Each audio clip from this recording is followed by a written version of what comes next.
আলোচনা শুরু করতে চাই পবিত্র কুরআনুল কারীমের সূরাতুজ যারিয়াত এর 56 নম্বর আয়াত থেকে। আলোচনা এই দিলের কান দিয়ে শুনতে হবে, মোবাইলের কান দিয়ে না। আলোচনা দিলের কান দিয়ে শুনতে হবে, মোবাইলের কান দিয়ে না। দিলের চোখ দিয়ে দেখতে হবে, মোবাইলের চোখ দিয়ে না। এবং যে কন্টেন্টগুলো আলোচনা হবে একটু নোট আউট করার চেষ্টা করবেন, বাসায় গিয়ে স্টাডি করবেন। একটা লেকচারে কিন্তু সব ডিটেলস বলা পসিবল হয় না, আমি খুলে টাচ করে যাচ্ছি। আল্লাহ সুবহানাহু ওয়া তাআলা সূরাতুজ যারিয়াত এর 56 নম্বর আয়াতে বলেছেন, বা'দা আউযু বিল্লাহি মিনাশ শাইতানির রাজীম ওয়া মা খালাকতুল জিন্না ওয়াল ইনসা ইল্লা লিয়া'বুদুন। আল্লাহ রাব্বুল আলামিন বলেছেন, আমি মানুষ এবং জিন জাতিকে শুধুমাত্র আমার ইবাদত করার জন্যই সৃষ্টি করেছি।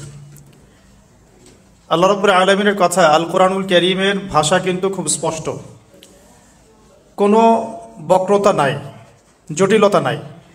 আল্লাহ পাক বলছেন, ওয়ামা খালাকতুল জিন্না ওয়াল ইনসা ইল্লা লিয়া'বুদুন। আমি জিন জাতি এবং মানব জাতিকে এই পৃথিবীতে শুধুমাত্র আমার ইবাদত করার জন্যই পাঠিয়েছি, ইবাদত করার জন্যই সৃষ্টি করেছি।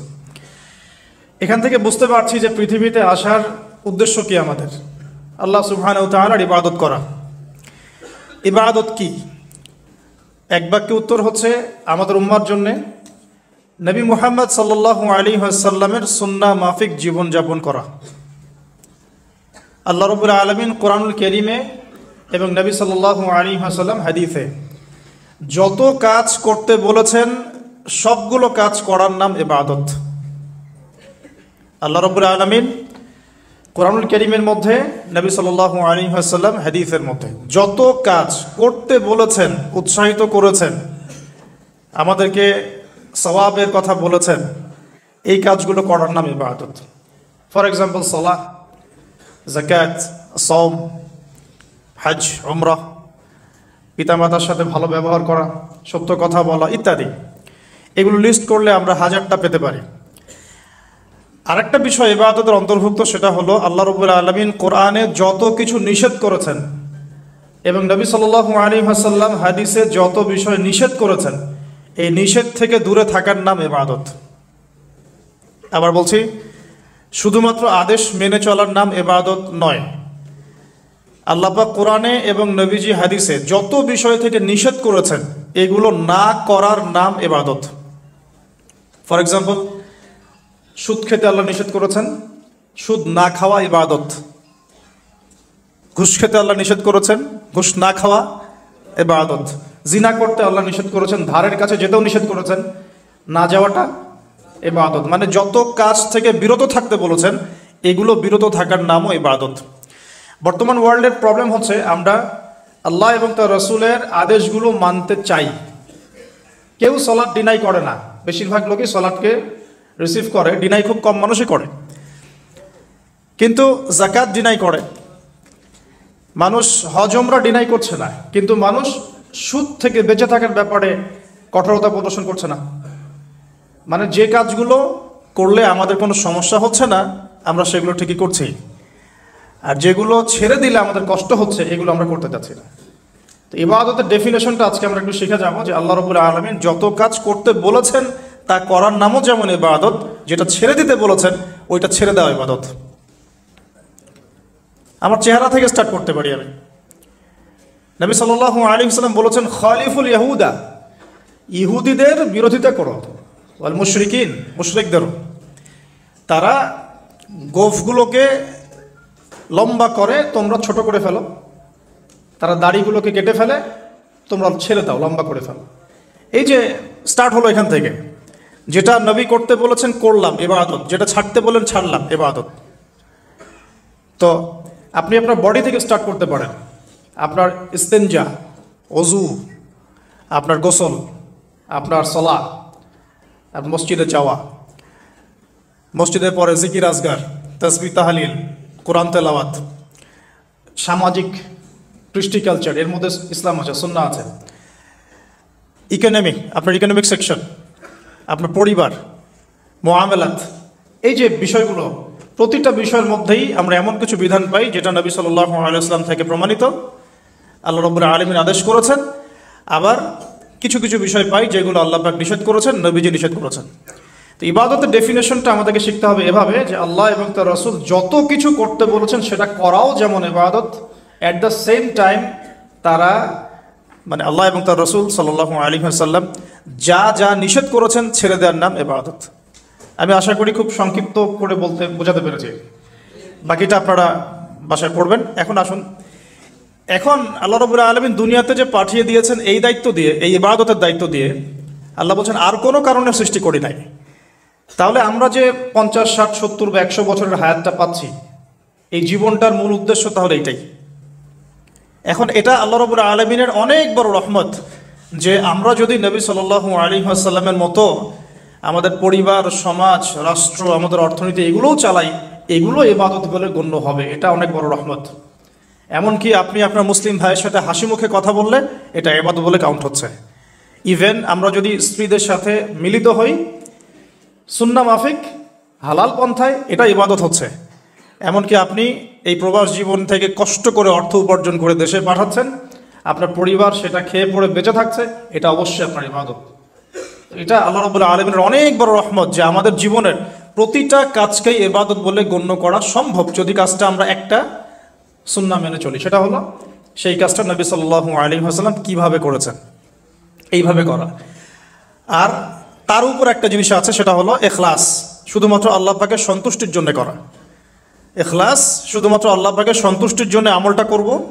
ইত্তিবাউর রাসূল, রাসূল সাল্লাল্লাহু আলাইহি ওয়াসাল্লামের অনুকরণ করব। এখন এই যে 100 বছর ধরে নিচ্ছি আর কি, এভারেজ 50, 60, 100 ইয়ার্স আমাদের হায়াত। আগেকার উম্মত অনেক বেশি হায়াত পেয়েছে, কেউ 500, 1000 আরও বেশি, আমরা লিমিটেড। তো এই কারণে আল্লাহ রাব্বুল আলামিন আমাদের প্রতি আরও দয়া পরবশ হয়ে কিছু অকেশন দিয়েছেন, ইবাদতের মৌসুম দিয়েছেন। ফর এক্সাম্পল রমাদান, এই রমাদান একটা ইবাদতের মৌসুম। জুমার দিন সাপ্তাহিক ইবাদতের মৌসুম। হজ একটা ইবাদতের মৌসুম। ঈদ উল ফিতর, লাইলাতুল কদর, তারপরে আমরা যে শবে বরাত, ওই যে 15ই শাবান ইত্যাদি, আল্লাহ রাব্বুল আলামিন অনেক অকেশন দিয়েছেন ইবাদতের আমাদের জন্য। ঠিক এভাবেই 4টা মাসকে আল্লাহ সুবহানাহু ওয়া তাআলা হারাম করেছেন। হারাম মানে সম্মানিত। এখানে হারাম মানে কি? সম্মানিত। এখান থেকে একটু বোঝার চেষ্টা করুন। আল্লাহ রাব্বুল আলামিন বলছেন সূরা তাওবার মধ্যে যে আল্লাহ পাক যেদিন থেকে আসমান জমিন সৃষ্টি করেছেন ওই সময় থেকেই এই 4টা মাস সম্মানিত। 4টা মাস কি কে বলতে পারবেন? 1 নাম্বারটা কি? যুলকাদা। 2 নাম্বার না, রমাদান নাই। যুলকাদা 2 নাম্বার, যুলহিজ্জা 3 নাম্বার, বলেন মুহাররম, মুহাররম 4 নাম্বার, রজব। এই 4টা স্পেশাল হারাম মাস, আর রমাদান আরেকটা স্পেশাল। কয়টা হলো মোট? আচ্ছা, রমাদান সম্পর্কে অনেক লেকচার শুনেছেন, এটা আমি টাচ করছি না আজকে।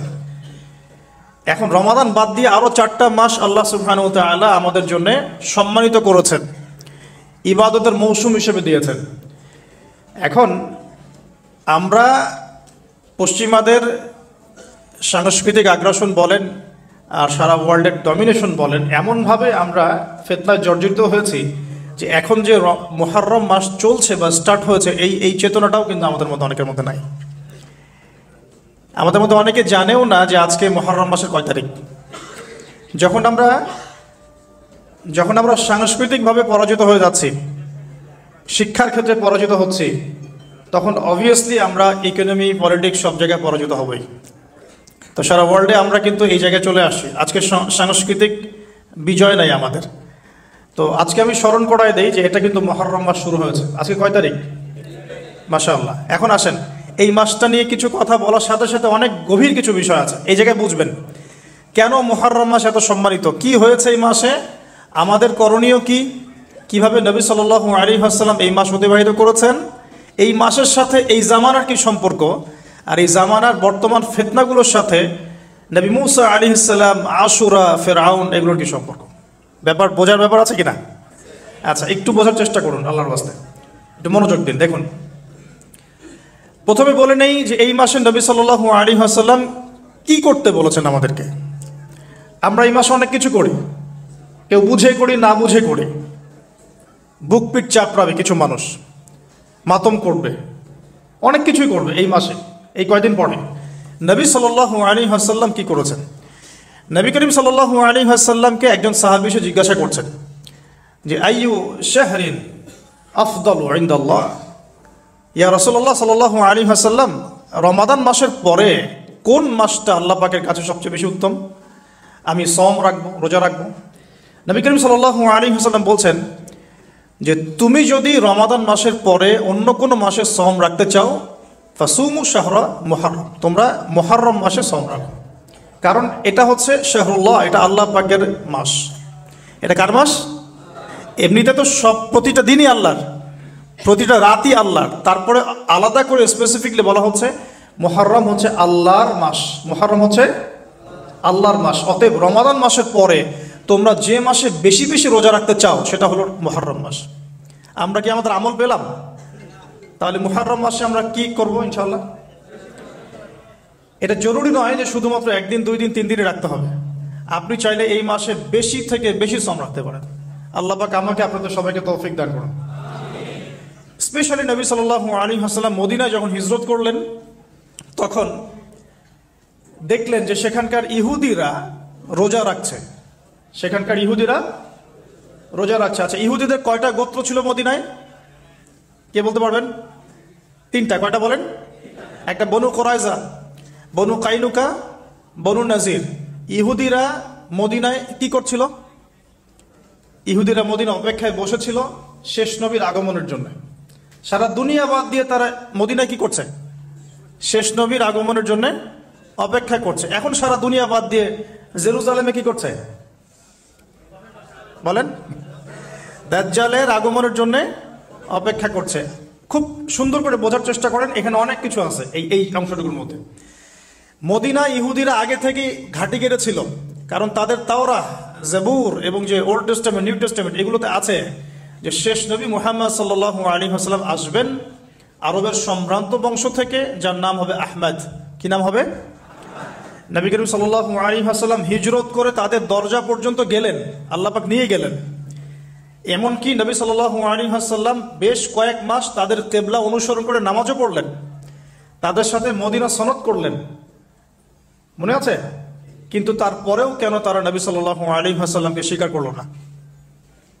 কারণ নবী সাল্লাল্লাহু আলাইহি ওয়াসাল্লাম বনু ইসরাঈল থেকে আসেন নাই, বনু ইসমাঈল থেকে এসেছেন। কথা বুঝতে পারছেন? বনু ইসমাঈল মানে ইব্রাহিম আলাইহিস সালামের 2 ছেলে, ইসমাঈল, ইসহাক। ইসহাক আলাইহিস সালামের ছেলের নাম ইয়াকুব। ইয়াকুব আলাইহিস সালামের ছেলে আরেক নাম হচ্ছে, ইয়াকুব আলাইহিস সালামের আরেক নাম হচ্ছে ইসরাঈল। কি নাম? তার সন্তানদের বংশের নাম হচ্ছে বনু ইসরাঈল। 1,24,000 নবী রাসূলের মধ্যে বেশিরভাগ নবী রাসূল বনু ইসরাঈল থেকে এসেছেন, বেশিরভাগ, ম্যাক্সিমাম, ইনক্লুডিং দাউদ আলাইহিস সালাম, সুলাইমান আলাইহিস সালাম, ইউসুফ আলাইহিস সালাম, ইউনুস আলাইহিস সালাম, হ্যাঁ, নবী মুসা আলাইহিস সালাম ইত্যাদি। আর বনু ইসমাঈল থেকে এই যে শেষ নবী মুহাম্মদুর রাসূলুল্লাহ সাল্লাল্লাহু আলাইহি ওয়াসাল্লাম। এটা ছিল একটা ঈর্ষা, সত্য গ্রহণ না করা। আল্লাহ রাব্বুল আলামিন এর ফলশ্রুতিতে তাদের সাথে আমাদের বিচ্ছেদ ঘোষণা করলেন, কেবলা পরিবর্তন করে দিলেন। তোমাদেরকে ওদের কেবলা অনুসরণ করতে হবে না, তোমরা নতুন কেবলা অনুসরণ করো। আর এখন সারা মুসলিম বিশ্বের মুসলমান ওদের কেবলা অনুসরণ করছে। কোন কেবলা? আদর্শিক কেবলা। আপনি নামাজ তো পড়ছেন ঠিকই কাবা ঘরের দিকে তাকিয়ে, কিন্তু আমাদের বাথরুম থেকে শুরু করে পলিটিক্স পর্যন্ত এভরিথিং ওদের অনুসরণে, প্রতিটা বিষয় ওদের অনুসরণ, অনুকরণে। তাহলে আমরা কাদের কেবলা অনুসরণ করছি? অথচ নবী সাল্লাল্লাহু আলাইহি সাল্লামকে মুখ ফিরাতে বললেন আল্লাহ পাক, মুখ ফিরিয়ে নাও তুমি এখান থেকে। মুখ ফিরানোর মানে হচ্ছে নতুন একটা ন্যাশনাল উত্থান। এরপর থেকে মুসলিম জাতি বিজয়ী হয়েছে পুরো জাজিরাতুল আরবের মধ্যে। কথা কি ধরতে পারছেন? এবার সামনে আসেন। তো ইহুদিরা যে অপেক্ষা সেখানে করছিল, সেই একই অপেক্ষা কিন্তু তারা এখন এখানেও করছে। তারা মনে করে যে তাদের একজন মাসিহ আসবে, যে মাসিহকে তারা মনে করে সত্য মাসিহ, বাট সে সত্য মাসিহ নয়। আল্লাহ রাব্বুল আলামিন তাদেরকে তাদের পাপের কারণে এমনভাবে আযাব এবং গজব পরীক্ষায় ফেলেছেন যে তারা মিথ্যা মাসিহকে সত্য মনে করছে। অথচ সত্য মাসিহ কে ছিলেন? নবী ঈসা আলাইহিস সালাম। নবী ঈসা আলাইহিস সালামকে কারা হত্যা করার চেষ্টা করেছিল? এরাই। মনে আছে? ওয়ামা কাতালুহু ওয়ামা সালাবুহু, বাল রাফাআহুল্লাহু ইলাইহি, তারা তাকে হত্যাও করতে পারে নাই, ক্রুশবিদ্ধ করতে পারে নাই, বরং আল্লাহ রাব্বুল আলামিন তাকে উঠিয়ে নিয়েছেন। এবং আল্লাহ পাক তাকে কেন পাঠাবেন শেষ জামানায়? বিকজ দুটো দায়িত্ব। এক, তার হাতে আল্লাহ রাব্বুল আলামিন মিথ্যা মসিহের হত্যা লিখে রেখেছেন, আলহামদুলিল্লাহ। এমনকি হাদিসের পাতায় স্পেসিফিকলি লেখা আছে যে বাবেলুদ নামক জায়গায় দাজ্জালকে হত্যা করা হবে ইনশাআল্লাহ। কোন জায়গা? Go and search your Google, এখন দেখেন আপনি বাবেলুদে কি আছে ওদের। এটা আমি বলে দিচ্ছি না, টাচ করলাম। বাবেলুদে ওদের কি আছে দেখুন। বাবেলুদ কোন জায়গা, কি করছে ওখানে তারা। আর আরেকটা মিশন হচ্ছে তার, ঈসা আলাইহিস সালাম শেষ জামানায় এসে 40 ইয়ার্স 40 বছর সারা দুনিয়ায় আবারও সেই ইসলামী খেলাফা কায়েম করবেন ইনশাআল্লাহ। যেটা উমর রাদিয়াল্লাহু আনহুর যুগে ছিল, আবু বকর সিদ্দিকের যুগে ছিল, উসমান আলী রাদিয়াল্লাহু আনহুম তাদের যুগে ছিল। এখন আসুন, নবী সাল্লাল্লাহু আলাইহি ওয়াসাল্লাম মদিনায় হিজরত করলেন, আর হিজরতের আজকে হচ্ছে 1445 বছর। কত বছর? এই যে আমি যখন লেকচার দিচ্ছি, নবী সাল্লাল্লাহু আলাইহি ওয়াসাল্লামের হিজরতের 1445 বছর পরে। সুবহানাল্লাহ। এতদিন পরে এই দিন যে সারা দুনিয়ার আনাচে কানাচে ছড়িয়ে গেছে, এটাই তো প্রমাণ করে ইসলাম একটা সার্বজনীন জীবন ব্যবস্থা। এই যে মালয়েশিয়াতে কি নবী সাল্লাল্লাহু আলাইহি ওয়াসাল্লাম পায়ে হেঁটে এসে দাওয়াত দিয়ে গেছেন? এখানে লক্ষ লক্ষ কোটি কোটি মানুষ মুসলিম, আল্লাহু আকবার। সাইবেরিয়াতে মুসলিম আছে, অস্ট্রেলিয়াতে মুসলিম আছে, আফ্রিকায় মুসলিম আছে, আপনি ইউরোপে যান সেখানে মুসলিম পাচ্ছেন। ওই যে আফ্রিকার ওই যে ঘানা, নাইজেরিয়া ইত্যাদি, জিম্বাবুয়ে, কেনিয়া, ওই আবিসিনিয়া, ইথিওপিয়া, ইরিত্রিয়াতে পর্যন্ত আপনি গিয়ে মুসলিম পাবেন। আল্লাহু আকবার। তো এটাই তো প্রমাণ করে যে ইসলাম আল্লাহ রাব্বুল আলামিনের পক্ষ থেকে একটা মানে কি বলবো সর্বস্বীকৃত এবং চূড়ান্ত একটা জীবন বিধান। তো এখন নবী সাল্লাল্লাহু আলাইহি ওয়াসাল্লামের হিজরতের হয়ে গেল 1445 বছর, আর নবীজি এসেছেন মানেই কিয়ামতের আলামত শুরু হয়ে গেছে। নবীজি কি বলেছেন? কিয়ামতের প্রথম আলামত হচ্ছে আমি নিজেই, আমার আগমনটাই হচ্ছে কিয়ামতের আলামত। সুগরা, ছোট, আমার যে আগমন এবং কোরআন চলে আসছে, রেভলিউশন বন্ধ, এটাই তো আমার ওফাত, এটাই তো হচ্ছে কিয়ামতের প্রথম আলামত। 1445 বছর পরে আমাদের কি বোঝার বাকি আছে যে আমরা এখন ক্লোজিং টাইমের দিকে যাচ্ছি? এইটা বোঝার জন্য কি আপনার পিএইচডি করার দরকার আছে?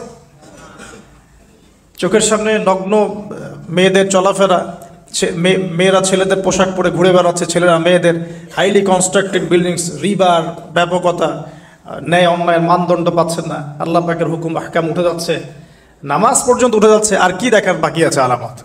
এরপরেও কিছু মানুষকে বোঝাতে হয় যে এটা শেষ জামানা চলছে। এটাই দুঃখের ব্যাপার। যাই হোক, এখন নবী সাল্লাল্লাহু আলাইহি ওয়াসাল্লাম নিজে গেলেন মদিনায়, গিয়ে দেখলেন ইহুদিরা রোজা রাখে, মুহররম মাসে রোজা রাখে। নবী জিজ্ঞাসা করছেন সাল্লাল্লাহু আলাইহি ওয়াসাল্লাম, নাম শুনলে দরুদ পড়বেন, মনে মনে সাল্লাল্লাহু আলাইহি ওয়াসাল্লাম বলবেন যে তোমরা কি জন্য সওম রাখছো? ইহুদিরা বললেন বা বলল যে আনজাল্লাহু আযজা ওয়া জাল মূসা ওয়া কওমাহ, এই দিনে আল্লাহ রাব্বুল আলামিন মূসা আলাইহিস সালাম এবং তার কওম মানে বনু ইসরাইলকে নাজাত দিয়েছেন। ওয়া গারাকা ফিরআউন ওয়া কওমাহ, এবং আল্লাহ রাব্বুল আলামিন এই দিনেই ফিরআউন এবং তার কওমকে ডুবিয়ে দিয়েছেন। এই দিনে আল্লাহ রাব্বুল আলামিন মূসা আলাইহিস সালাম আর ফিরআউনকে মূসা আলাইহিস সালাম এবং তার সাথীদেরকে উদ্ধার করেছেন, ফিরআউন এবং তার দলবলকে ডুবিয়ে দিয়েছেন। কোন সাগরে? লোহিত সাগরে। এই জন্য শুকরিয়া স্বরূপ মূসা আলাইহিস সালাম সওম রেখেছেন, এই জন্য আমরাও সওম রাখি। তখন নবী সাল্লাল্লাহু আলাইহি ওয়াসাল্লাম বললেন যে নাহনু আহাক ওয়া আউলা বিমূসা মিনকুম, আমরা মানে উম্মতে মুহাম্মাদি, আমরা তোমাদের চাইতে মূসা আলাইহিস সালামের অনেক বেশি হকদার বেশি। এই জন্য আমরা এই 10ই মুহররম সওম রাখি, আশুরার দিন। আর নবীজি বললেন তোমরা খালিফুল ইয়াহুদ, তোমরা ইহুদিদের বিরোধিতা করো। তাই তিনি বলছেন আমি আগামী বছর বেঁচে থাকলে 9 তারিখ বা 11 তারিখ আরও একটা সওম বেশি রাখবো। তার মানে আমরা আমাদের আমল পাচ্ছি এই মাসে বেশি বেশি সওম রাখা, স্পেশালি 9, 10, 11, পারলে এই 3টা সওম রেখে দাও। যদি এটাও না করতে পারি অ্যাটলিস্ট 10 সওম রাখা। কী হবে? নবী সাল্লাল্লাহু আলাইহি ওয়াসাল্লাম বলছেন আহতাসিবু ইনদাল্লাহ, আল্লাহর কাছে আমি আশা করি যে আইয়ুকাফিরু আস-সানাতাল্লাতী ক্বাবলা, এই একটা সওম রাখলে আল্লাহ রাব্বুল আলামিন আপনার আমার 1 বছর বিগত জীবনের সমস্ত গুনাহ মাফ করে দিবেন ইনশাআল্লাহ। স্কলাররা বলেন যে এটা সগীরা গুনাহ, আমি এই ব্যাখ্যা করতে চাচ্ছি না।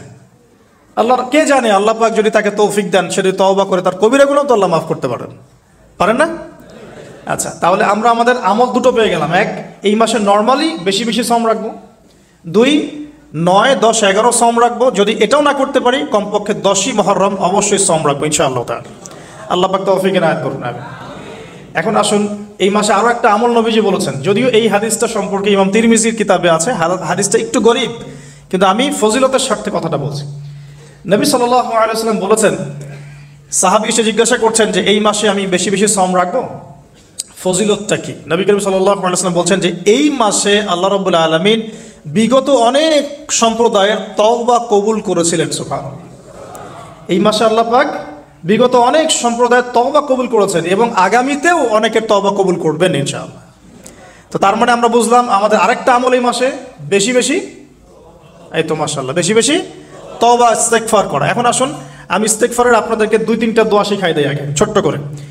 1 নাম্বার, যারা একটু পড়াশোনা করেন মাশাআল্লাহ, তারা এইটা পড়বেন, সাইয়্যিদুল ইস্তেগফার। সাইয়্যিদুল ইস্তেগফার আমার সাথে বলবেন, আল্লাহুম্মা আনতা রাব্বি লা ইলাহা ইল্লা আনতা খালাকতানি আনা আবদুক ওয়া আনা আলা আহদিক ওয়া ওয়া'দিকা মাস্তাতা'ত আউযু বিকা মিন শাররি মা সানা'ত আবুউ লাক বিনি'মাতিকা আলাই ওয়া আবুউ বিযানবি ফাগফিরলি ফাইন্নাহু লা ইয়াগফিরুয যুনুবা ইল্লা আনতা। এই যে আমরা গত লেকচারে বলেছিলাম যে আমাদের ইবাদতগুলো অন্তঃসার শূন্য হয়ে যাচ্ছে এই কারণে, বিকজ আমরা অর্থটা বুঝি না। এই যে দোয়াটা আপনি করলেন, নবী সাল্লাল্লাহু আলাইহি ওয়াসাল্লাম বলেছেন যে এই দোয়া পড়ার পরে যদি কেউ সকালে পড়ে রাত্রের আগে মারা যায় জান্নাতে চলে যাবে ইনশাআল্লাহ। রাতে পড়ে সকালের আগে ইন্তেকাল করলে জান্নাতে চলে যাবে ইনশাআল্লাহ। তো কি পড়লাম? আল্লাহ পাক বলছেন, নবী সাল্লাল্লাহু আলাইহি ওয়াসাল্লাম বলছেন, আল্লাহুম্মা, হে আল্লাহ, আনতা রাব্বি, আল্লাহ তুমি আমার রব, খালাকতানি, তুমি আমাকে সৃষ্টি করেছো, আনা আবদুক, আমি তোমার বান্দা, আনা আলা আহদিকা, আমি তোমার সাথে যে অঙ্গীকার করেছি এর উপরে আছি, মাস্তাতা'তু, থাকার চেষ্টা করছি, আমি সাধ্যমতো থাকার চেষ্টা করছি, আবুউ লাকা বিনি'মাতিকা আলাই, আমার উপরে আমার যে উপরে তুমি যে নিয়ামত দিয়েছো আল্লাহ, এগুলো আমি স্বীকার করছি। হে আল্লাহ, তুমি আমার উপর যত নিয়ামত দিয়েছো আমি স্বীকার করছি, ওয়া আবুউ বিযানবি, আমার যত গুনাহ আল্লাহ সব স্বীকার করছি। এইভাবে যদি বান্দা আল্লাহর কাছে দোয়া করে, আল্লাহ মাফ করবেন না? সুবহানাল্লাহ। ফাগফিরলি, আল্লাহ আপনি আমাকে মাফ করুন, ফাইন্নাহু লা ইয়াগফিরু যুনুবা ইল্লা আনতা, কারণ আপনি ছাড়া যুনুব কেউ ক্ষমা করতে পারে। বাস এইভাবে বুঝে বুঝে, এটা যদি না পড়েন অ্যাটলিস্ট এতটুকু, আস্তাগফিরুল্লাহাল্লাযী লা ইলাহা ইল্লা হুয়াল হাইয়ুল কাইয়্যুম ওয়া আতুবু ইলাইহি, এইটুকু। আর এটাও যদি না পড়েন, না পড়াটা একটু লজ্জার যদিও বা, তাও যদি না পড়েন তাহলে বলবেন আস্তাগফিরুল্লাহ ওয়া আতুবু ইলাইহি, আস্তাগফিরুল্লাহ ওয়া আতুবু ইলাইহি। আসুন, তাহলে আমরা কাজগুলো পেয়ে গেলাম। এখন আসুন, আমরা কেন রোজা রাখছি? নবী করিম সাল্লাল্লাহু আলাইহি ওয়াসাল্লাম এখানে উদ্দেশ্যটা বলছেন। এই দিনে কি করা হয়েছে? মুসা আলাইহিস সালাম এবং তার কওমকে নাজাত দেওয়া হয়েছে, ফিরআউন তার কওমকে ডুবিয়ে দেওয়া হয়েছে। এই তো, এই রোজার সাথে কিন্তু হুসাইন রাদিয়াল্লাহু আনহুর কারবালার শাহাদাতের কোনো সম্পর্ক নাই। এটা একটা আকীদা পরিষ্কার করে নেবেন। হুসাইন রাদিয়াল্লাহু আনহুর কারবালার ঘটনা হয়েছে নবী সাল্লাল্লাহু আলাইহি ওয়াসাল্লামের ইন্তেকালের 60 বছর পরে। শরীয়ত ক্লোজ হয়ে গেছে না নবী সাল্লাল্লাহু আলাইহি ওয়াসাল্লাম ইন্তেকালের সাথে সাথে, নাকি আরো শরীয়ত আসবে? তো শরীয়তের কোনো নতুন বিধান কি এরপরেও চালু করা যাবে? এই দিনে অনেক ঘটনা ঘটেছে, এই ঘটনাগুলোর সম্পর্কে কিছু দুর্বল বর্ণনা আছে বিধায় আমি বলছি না পাবলিকলি। বলা হচ্ছে এই দিনে নূহ আলাইহিস সালামের কিস্তি, ওই যে কিস্তি প্লাবনে ভেসে ভেসে এই দিনে জুদি পাহাড়ে এসে নোঙর পড়েছে, এরকম অনেক ঘটনা। এই দিনে মুসা আলাইহিস সালামকে নাজাত দেওয়া হয়েছে, এই দিনে ফিরআউনকে ডুবিয়ে দেওয়া হয়েছে, এরকম অনেক ঘটনা আছে। কিন্তু এই দিনে রোজা রাখার উদ্দেশ্য হচ্ছে এই নাজাতে মুসা।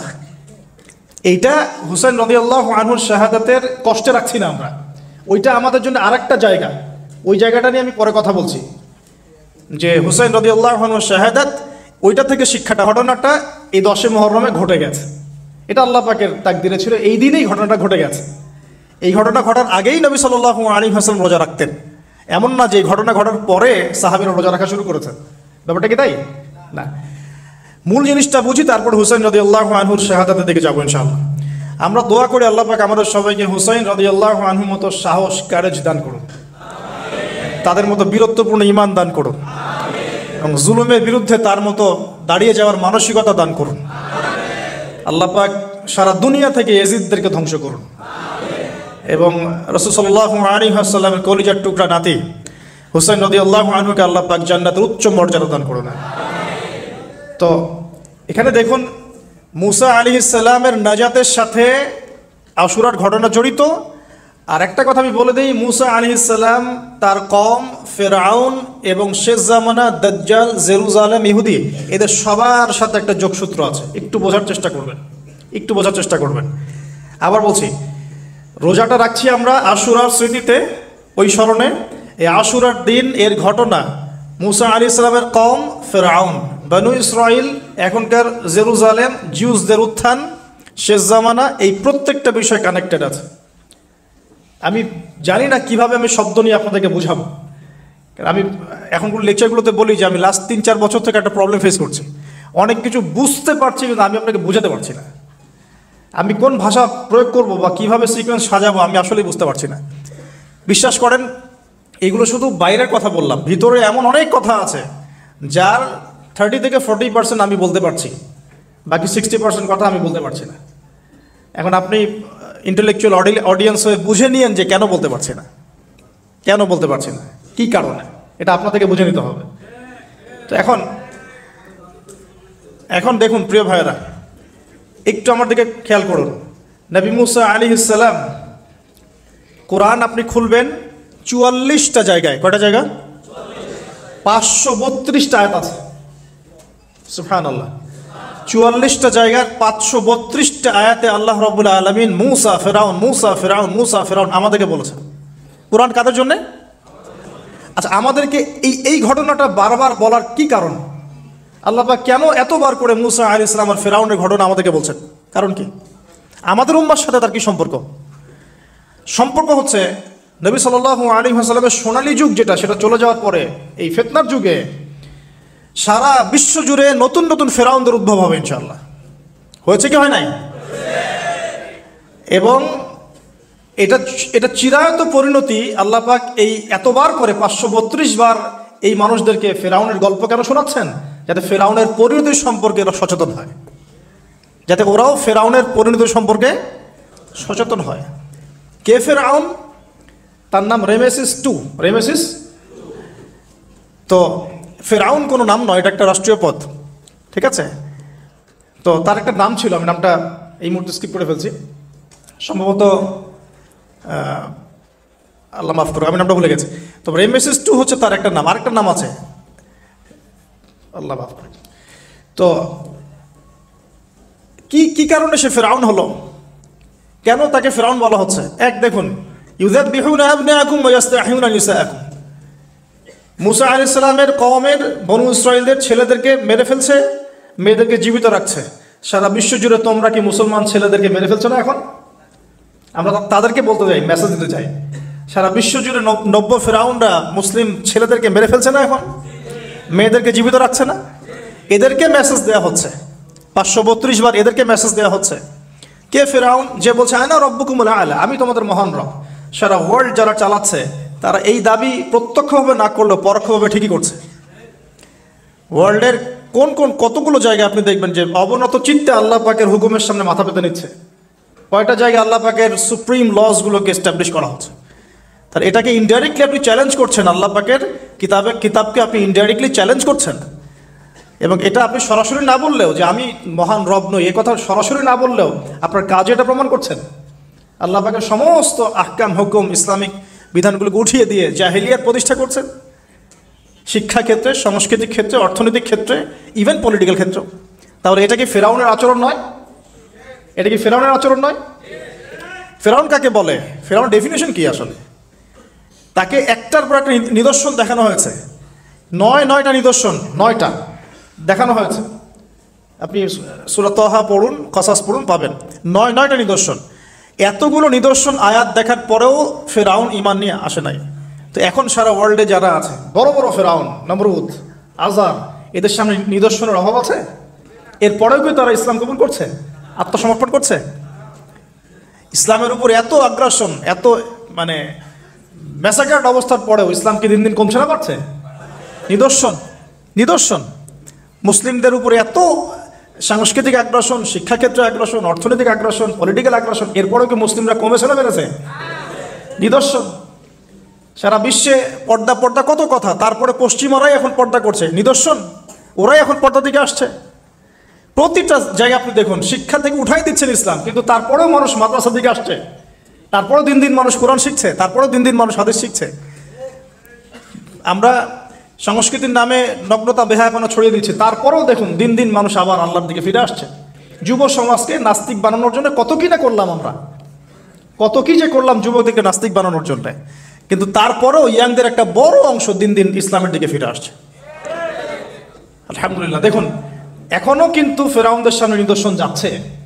সবচেয়ে বড় কথা, তারা আল্লাহ পাকের অথরিটি, আমরা সভরেন্টি বলি যেটাকে, এইটা দাবি করেছিল ফেরাউন।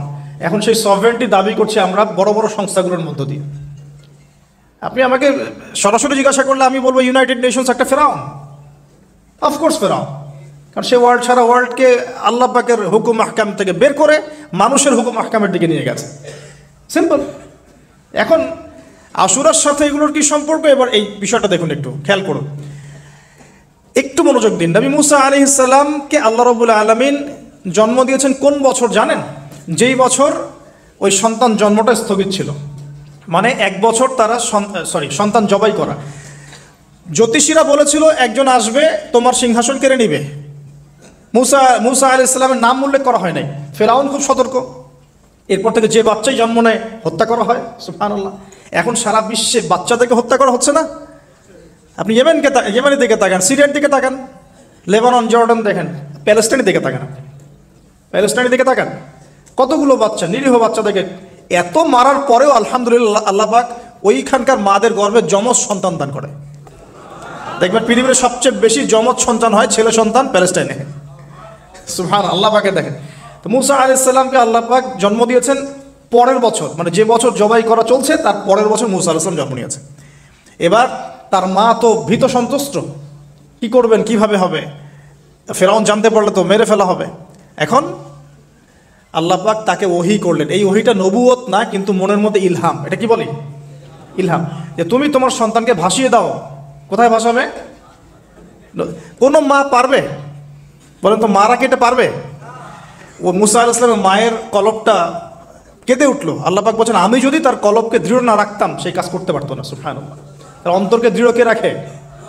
আল্লাহ। আমরা সে আল্লাহর কাছে অন্তরের কলবের দৃঢ়তা কামনা করি। আমি এই জায়গা থেকে একটু মনোযোগ দিয়ে বুঝতে হবে, আস্তে আস্তে শেষ করে দিব। এবার আল্লাহ রাব্বুল আলামিনের শান এবং তার পরিকল্পনা দেখুন। আল্লাহ পাক মুসা আলাইহিস সালামের চেহারার মধ্যে মোহাব্বত, ভালোবাসা দিয়ে দিয়েছেন। মানে সুবহানাল্লাহ। অনেক মানুষ আছেন না, বাচ্চা দেখলে মহব্বত জাগে, ভালো লাগে, খুব আদর করতে ইচ্ছা করে। ফেরাউনের ঘরে সন্তান নাই, তার স্ত্রী পানির ঘাটে, বাচ্চা চলে আসলো, বাচ্চা দেখে সে বলছে মাশাআল্লাহ এত চমৎকার একটা সন্তান, ফুটফুটে বাচ্চা। ফেরাউনের কাছে নিয়ে গিয়ে বলছে একে রেখে দেই, লা তাকতুলু, তাকে হত্যা করো না, আসা ইয়ানফাআনা আও নাত্তাখিযাহু ওয়ালাদা, তাকে আমরা রেখে দেই, হয়তো সে উপকারে আসবে, অথবা কোনো আমরা তাকে সন্তান হিসেবে গ্রহণ করতে পারি। তো ফেরাউন কিন্তু খুব সতর্ক ছিল। তারপরে আল্লাহ পাক তারই ঘরে মুসা আলাইহিস সালামকে বড় করলেন। সুবহানাল্লাহ। আর মুসা আলাইহিস সালাম ফেরাউনের স্ত্রী দুধ পান করছে না।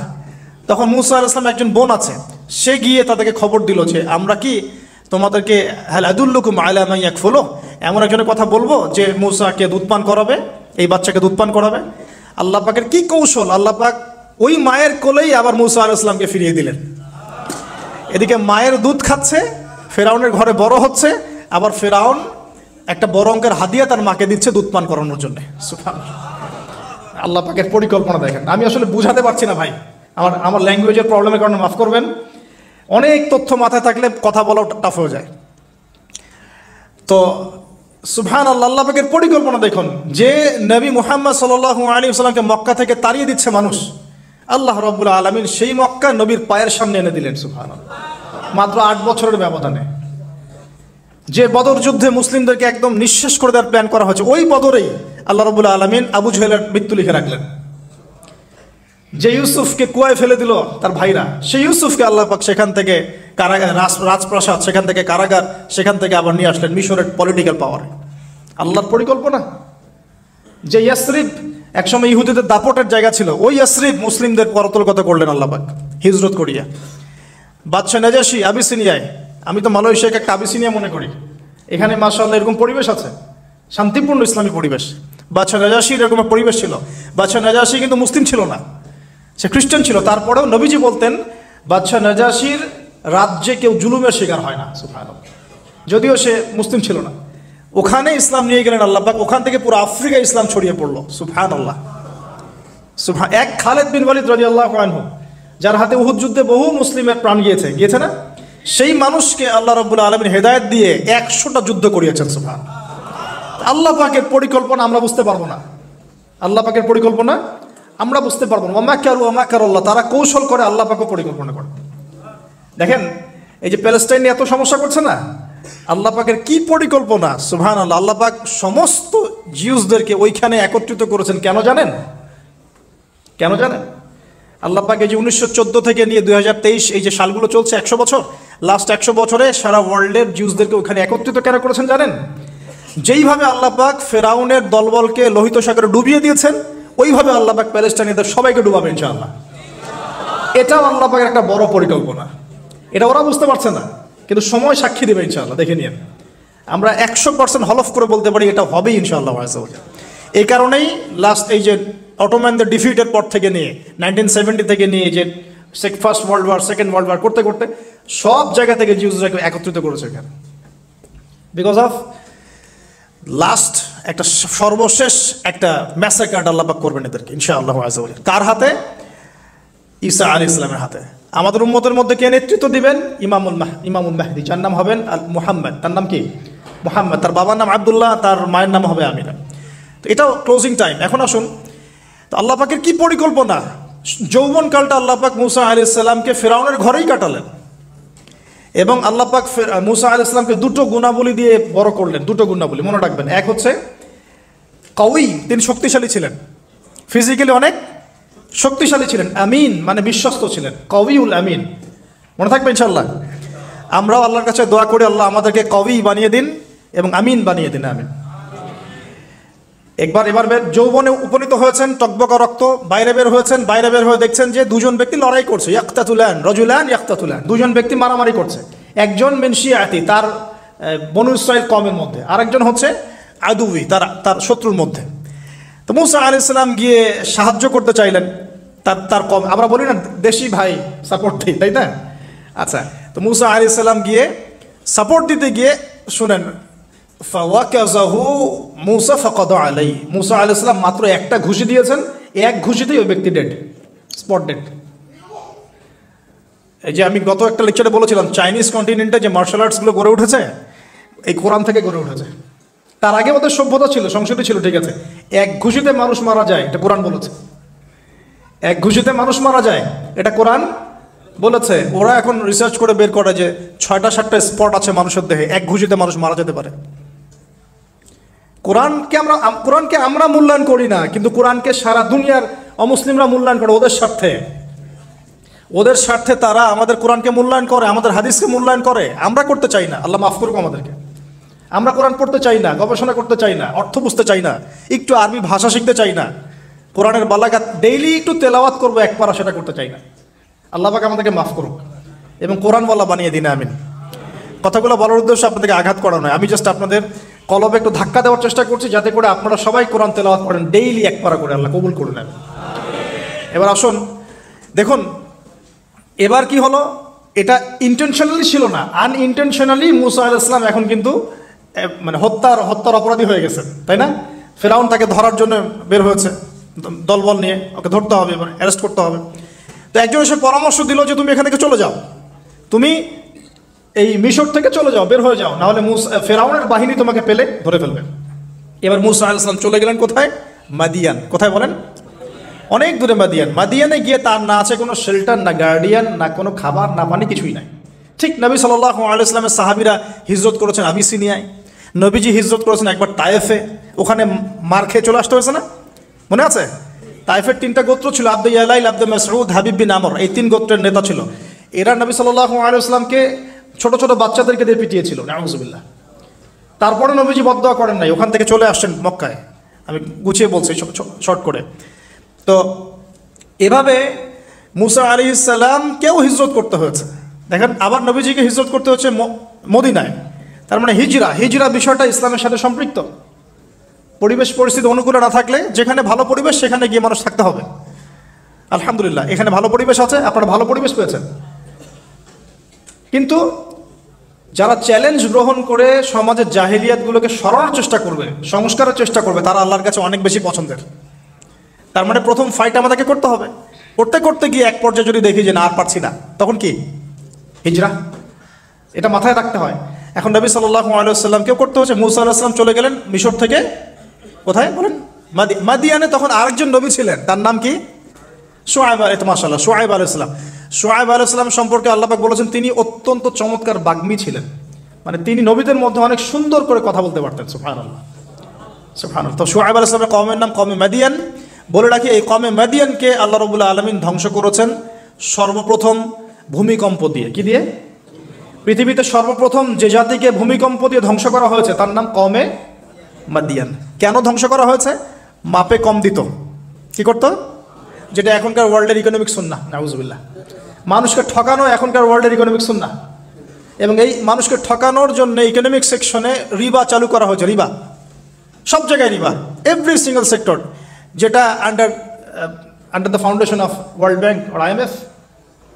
রিবা আছে কি নাই? আর আমরা তো রিবাটাকে এখন মনেও করি না যে মায়ের সাথে জেনা করছি, মায়ের সাথে জেনা করছি। এটাই তো হাদিসের কথা।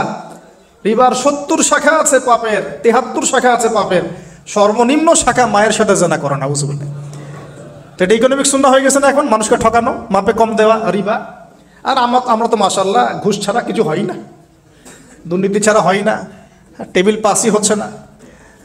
আল্লাহ মাফ করুক আমাদেরকে। তবে এগুলা আমাদের ইবাদতকে নষ্ট করে ফেলছে। কারণ হারাম রিজিক থাকলে ইবাদত দোয়া কবুল হয় না। আল্লাহ পাক আমাদেরকে হালাল খাওয়ার তৌফিক দান করুন। এখন প্রিয় ভাইরা, ওখানে গিয়ে কিচ্ছু নাই, নিঃস্ব অবস্থায় কি দোয়া করতে পারেন একজন মানুষ, এই দোয়াটা শিখে নেন। ইনশাআল্লাহ আপনার জীবনের সমস্ত সংকট কেটে যাবে ইনশাআল্লাহ। আমি নিজেও ওই দোয়াটা বেশি বেশি করার চেষ্টা করি। দোয়াটা হচ্ছে, মুসা আলাইহিস সালাম একটা গাছের নিচে হেলান দিয়ে বসলেন। বসে দেখলেন দুইজন মেয়ে দাঁড়িয়ে আছে দূরে, পানি নিতে পারছে না। লোকজন পানি নিয়ে যাচ্ছে, ওরা দাঁড়িয়ে আছে বেচারি। তো মুসা আলাইহিস সালাম গিয়ে বললেন, কি সমস্যা আপনাদের? এটা নিয়ে আপনারা আবার মেয়েদের সাথে কথা বলার চেষ্টা করেন না, ঠিক আছে? তো মাহারাম গায়রা মাহারাম মেনে চলে। তারা বললো যে আমাদের বাবা অনেক বৃদ্ধ মানুষ, আমরা পানি নিতে পারি না যতক্ষণ না আমাদের কম পানি নিয়ে চলে যায়। তো মুসা আলাইহিস সালাম তো একটু বললাম না, ফিজিক্যালি খুব স্ট্রং ছিলেন। থাকে না বডি বিল্ডার, সামনে গিয়ে কথা বলে সরো পানি দিতে দাও, তখন মানুষ একটু মূল্যায়ন করে না। তো মুসা আলাইহিস সালাম এভাবে পানি নিয়ে দিলেন এবং বাছুরদেরকে পানি পান করালেন, করিয়ে গাছের নিচে এসে বসে আছেন। বসে বসে তিনি দোয়া করছেন। এই যে দোয়াটা তিনি দোয়া করছেন, রব্বি, একটা নেক কাজ করলেন, নেক কাজ করলেন না, মানুষের উপকার করলেন, নেক কাজ করে এসে গাছের নিচে বসে দোয়া করছেন, আল্লাহ এখানে তো আমার খাবার পানি বাসস্থান কিছুই নাই, আমি কি করব? রব্বি ইন্নি লিমা আনজালতা ইলাইয়া মিন খায়রিন ফকির।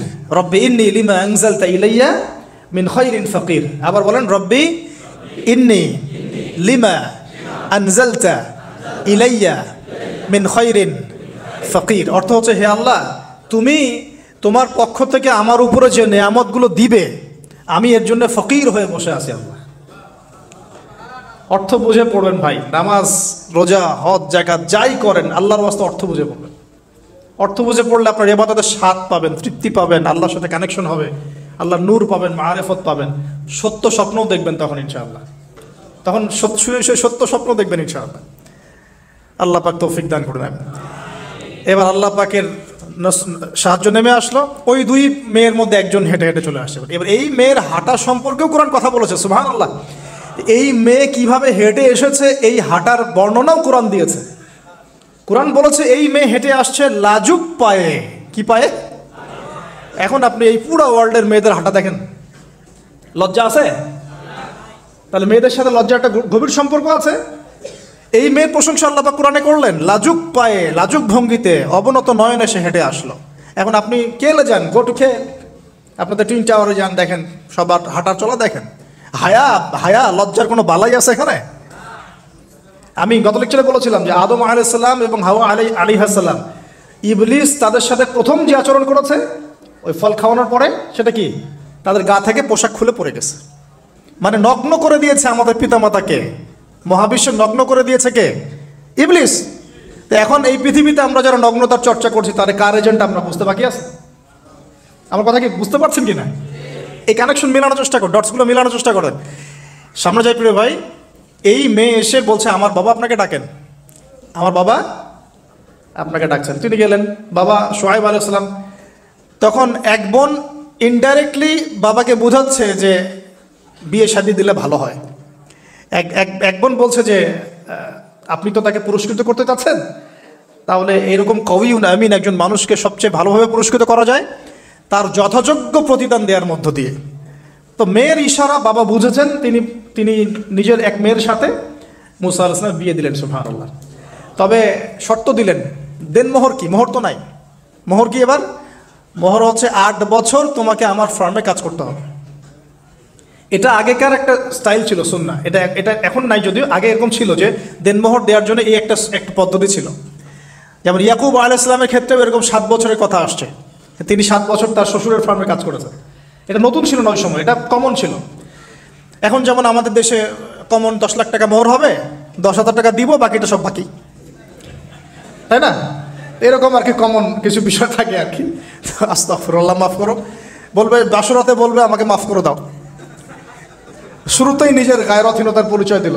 আবার এদিকে শ্বশুরের কাছে মাশাআল্লাহ মোটা অঙ্কের ডোনেশন নিতে চাচ্ছে, যৌতুক। বিয়ে আমাদের ওখানে মাশাআল্লাহ মানে কেনা বেচা, মেয়ে বিক্রি করতেছে আর ছেলে কিনতেছে। এবার 8 বছর পূর্ণ করা হলো, তিনি আরো 2 বছর 10 বছর পূর্ণ করলেন। এই 10 বছরে মুসা আলাইহিস সালাম নববী পরিবেশ পেলেন, অভিভাবক পেলেন, স্ত্রী পেলেন, প্রেমময়ী সন্তান ইত্যাদি সবকিছু। এবার আল্লাহ রাব্বুল আলামিন তাকে মিশরের দিকে যাওয়ার যে সময়টা এখন হয়ে গেছে, 10 বছর হয়ে গেছে, মিশরের দিকে যেতে হবে। যাওয়ার পথে স্ত্রীর প্রসব বেদনা উঠেছে। তখন মুসা আলাইহিস সালাম আগুন খুঁজছেন। আগুন কি খুঁজছেন ভাই? আগুন খুঁজতে তুর পাহাড়ের ওখানে গিয়ে দেখছেন যে আগুন গাছে জ্বলছে, সবুজ পাতার উপরে আগুন। তিনি অবাক। এই সময় আওয়াজ আসলো, বিসমিল্লাহির রহমানির রহিম, ইন্নী আনা রব্বুক ফাখলা'না আলাইক ইন্নাকা বিল ওয়াদিল মুকদ্দাস তুয়া। মুসা, ইন্নানি আনা আল্লাহ লা ইলাহা ইল্লা আনা ফা'বুদনি ওয়া আকিমিস সালাতা লিযিকরি। মানে এখানে অনেকগুলো কথা আছে, সূরা তাহার মধ্যে আছে। আওয়াজ চতুর্দিক থেকে ভেসে আসলো। মহান আল্লাহ রব্বুল আলামিন তার শান অনুযায়ী, তার ইজ্জত অনুযায়ী তিনি যেভাবে কথা বলেন সেভাবে মুসা আলাইহিস সালামের সাথে কথা বললেন। আল্লাহু আকবার। বলেন, ইয়া মুসা, হে মুসা, ইন্নানি আনা আল্লাহ, নিশ্চয়ই আমি আল্লাহ, লা ইলাহা ইল্লা আনা, আমি ছাড়া কোনো ইলাহ নাই, ফা'বুদনি, তুমি আমার ইবাদত করো, ওয়া আকিমিস সালাতা লিযিকরি, আমার ইবাদতের জন্য সালাত কায়েম করো, আমার জিকিরের জন্য সালাত কায়েম করো, আমার স্মরণের জন্য সালাত কায়েম করো। ফাখলা'না আলাইক, তোমার জুতা খুলে ফেলো, ইন্নাকা বিল ওয়াদিল মুকদ্দাস তুয়া, তুমি তুয়া উপত্যকায় আছো, পবিত্র তুয়া উপত্যকায় আছো। আদব শেখানো হলো। এভাবে অনেক কথোপকথন হলো। নবী মুসা আলাইহিস সালাম ভয় পেয়ে গেলেন এবং আল্লাহ পাক আরো কথা বললেন, ওয়ামা তিলকা বিয়ামিনিকা ইয়া মুসা, তোমার ডান হাতেটা কি? মুসা আলাইহিস সালাম বলছেন, ক্বালা হিয়া আসায়া তাওয়াক্কাউ আলাইহা ওয়া হুশু বিহা আলা গনামি ওয়া লিয়া ফিহা মাআরিব উখরা, এটা তো আমার লাঠি, এটা দিয়ে আমি ডালপালা পারি, আমার ওই যে গবাদি পশু চড়াই। আল্লাহ পাক বলছেন যে এটা ছুঁড়ে মারো, আলকিহা ইয়া মুসা, এটা ছুঁড়ে মারো। ফালকাহা, তিনি ছুঁড়ে মারলেন, ফাইদা হিয়া হাইয়াতুন তাসা, এবং এটা ছোটাছুটি শুরু করলো, বড় একটা সাপ হয়ে গেল। সুবহানাল্লাহ। এগুলো কোনো গাল গল্প নয়, এগুলো আল্লাহ রাব্বুল আলামিনের মুজিজা, মুজিজাতুল কুবরা, এটা বড় মুজিজা। তিনি পিছনের দিকে দৌড়ানো শুরু করলেন সাপ দেখে, খাইফা ইয়াতারাক্কাব, মানে ভয়ে দৌড়ানো শুরু করলেন।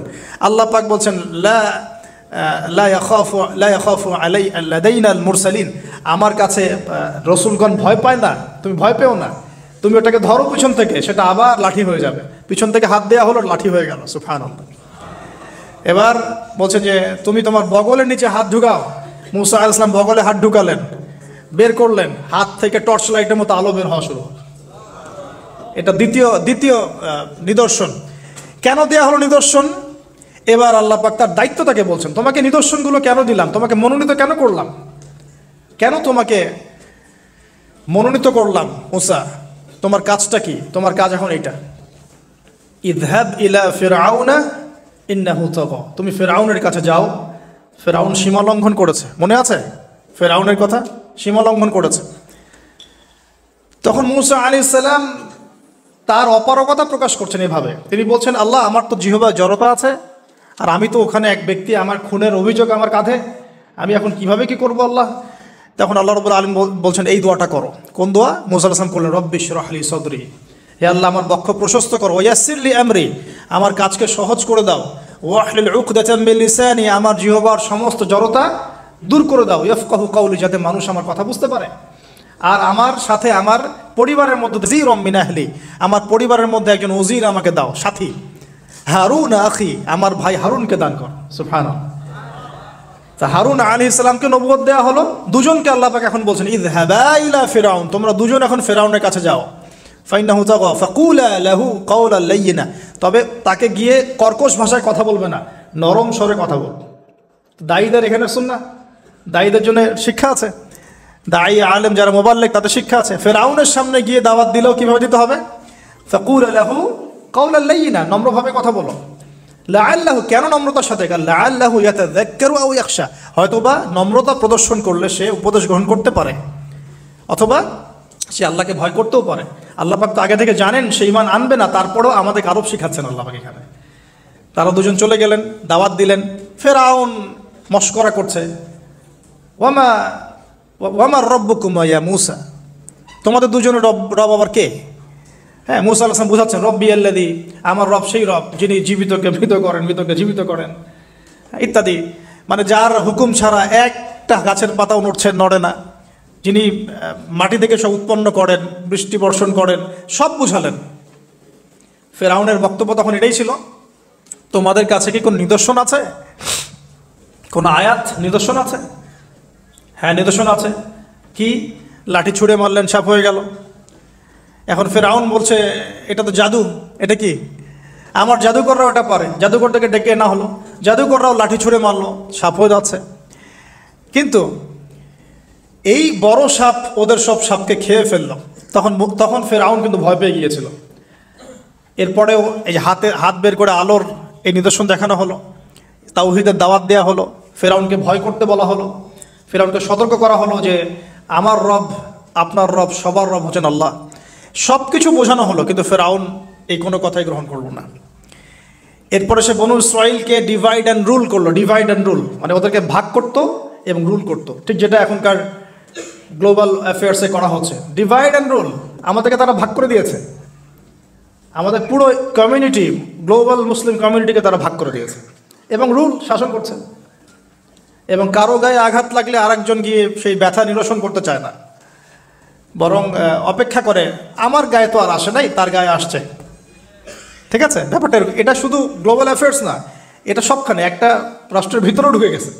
ওই ভাইকে বলছে বলুক, আমাকে তো আর কিছু বলে নাই, ওকে গায়েব করে ফেলুক, আমাকে তো আর কিছু করে নাই, ও ভিতরে গেছে, আমাকে তো কিছু বলে নাই।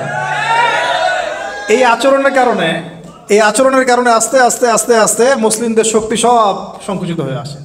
এটা নতুন কোনো বিষয় না, ফিরআউনের সুন্নত এটা, ডিভাইড অ্যান্ড রুল, যেটা ব্রিটিশরা করে গেছে সারা ওয়ার্ল্ডে। সুবহানাল্লাহ, দেখুন সবকিছু ওরা কোরআন থেকেই নিচ্ছে মনে হচ্ছে আমার কাছে। তো এখন একটা দুইটা না, নয়টা পরীক্ষা ফিরআউনকে করা হলো। মুসা আলাইহিস সালাম যখন বলেন, দোয়া করেন, তখন গজব উঠে যায়। ফিরআউন তখন এসে বলে যে ঠিক আছে, তুমি দোয়া করো, তাহলে আমরা বনু ইসরাইলকে ছেড়ে দিব।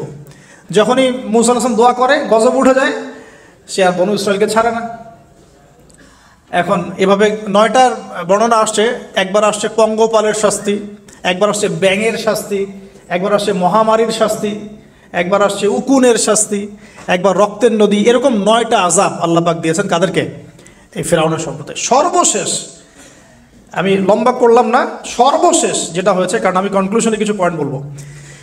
সবশেষে যেটা হলো, 20 বছর, কত বছর? প্রায় 20 বছর জুলুম করলো ফিরআউন দাওয়াত পাওয়ার পরে। প্রায় 20 বছর। দাওয়াত পাওয়ার আগের কথা তো বাদ, ইসলামের দাওয়াত পাওয়ার প্রায় 20টা বছর সে বনু ইসরাইলকে এভাবেই টর্চার করতে থাকলো। 9টা নিদর্শন আসলো, কোনোটাই সে গ্রহণ করলো না। এবং সর্বশেষ তার কল ছিল যে আমি ছাড়া তোমাদের কোনো রব আছে এটা আমি জানি না, নাউজুবিল্লাহ। এবং সূরা নাবার মধ্যে আল্লাহ বলেছেন যে ফিরআউন বলেছিল আনা রাব্বুকুমুল আ'লা, আমি তোমাদের মহান রব, নাউজুবিল্লাহ। এই ছিল ফিরআউনের শেষ স্টেটমেন্ট। এবার মূসা আলাইহিস সালাম বনু ইসরাইলকে নিয়ে চলে যাচ্ছেন মিশর থেকে। ফিরআউন দলবলে ধাওয়া করছে, সামনে সাগর আর পিছনে ফিরআউনের বাহিনী। মূসা আলাইহিস সালাম এখানে বনু ইসরাইলকে নিয়ে একটা রিম রক বলি আমরা, যেটা পাহাড়ে উঠতে সামনেও যেতে না পারে পিছনেও যেতে না পারে, এরকম একটা অবস্থা। এই সময়ে মূসা আলাইহিস সালামের গোত্রের কিছু মানুষ বলেছিল যে ইয়া মূসা ইন্না লামুদরাকুন, হে মূসা আমরা তো ধরা পড়ে গেলাম, আমরা মনে হয় আজকে ধরা পড়ে গেলাম। এই অবস্থাতে মূসা আলাইহিস সালাম বলেছিলেন, একটু বোঝার চেষ্টা করেন, পিছনে ফিরআউনের বিশাল বাহিনী, সামনে সমুদ্র, যাওয়ার কোনো জায়গা নাই, একদম কোনো জায়গা নেই, খালি চোখে কোনো জায়গা দেখা যাচ্ছে না। ওই সময় খালি চোখে, বাহ্যিক চোখ দিয়ে কোনো উপায় দেখা যাচ্ছে না।